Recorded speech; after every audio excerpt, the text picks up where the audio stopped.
तीन बहनों की लालची भाभी। करिश्मा, रेशमा और मनीषा तीन बहनें हैं।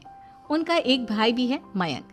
मयंक अपनी बहनों को बहुत प्यार करता है, लेकिन मयंक की पत्नी सविता इस मामले में मयंक से बिल्कुल ही अलग है। वो अपनी ननदों का जितना बुरा कर सकती है उतना बुरा करती ही रहती है और अपनी ननदों पर हुक्म भी चलाती है। करिश्मा, करिश्मा, तुमने अभी तक नाश्ता नहीं बनाया?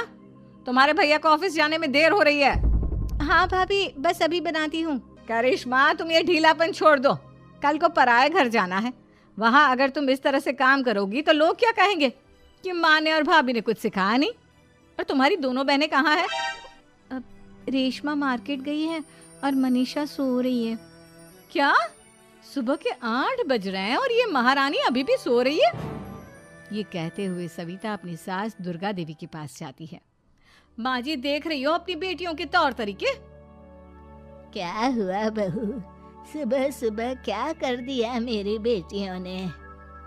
अरे एक तो अभी अभी उठकर किचन में गई है, दूसरी सुबह सुबह बाहर चली गई और तीसरी अभी तक सो रही है। क्या करूं मैं इन तीनों का, मैं तो परेशान हो गई हूँ।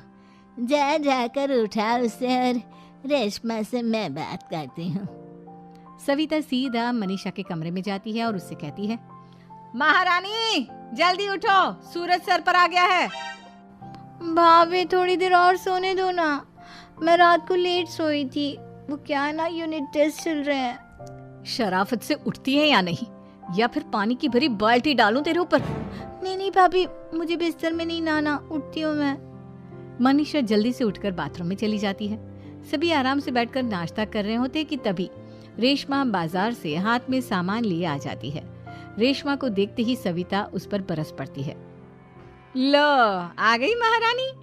ऐसा भी क्या सामान लाना था जो सुबह आंख मलते ही बाजार की तरफ रवाना हो गई? भाभी, कल आप ही तो चीख रही थी कि घर का सारा सामान मुझे ही लाना पड़ता है, घर में किसी को भी किसी काम से कोई लेना देना नहीं है। अब मैं बाजार जाकर सामान ले आई तो आपको इस बात से भी तकलीफ हो रही है? देख रही हो माँ जी, अपनी बेटी की जुबान कैंची से भी तेज चलती है। और मयंक, आप तो कुछ कहेंगे नहीं अपनी लाडली बहन को? रेशमा, अपनी भाभी से ऐसे बात नहीं करते। चलो माफी मांगो। भैया, मैं क्यों माफी मांगू? आप भाभी से बोलिए ना कि हम पर कम हुक्म चलाया करे। हम इस घर की बेटियां हैं और आपकी पत्नी की ननद है, नौकरानी नहीं। लो कर लो बात। इनकी भलाई के लिए कुछ भी बोलो तो इन्हें बुरा लग जाता है। इस घर में यही इज्जत है मेरी। देख लो माँ जी, आपकी बेटी किस लहजे में मुझसे बात कर रही है। सविता वहां से चली जाती है। मयंक को बहुत गुस्सा आता है, वो भी वहां से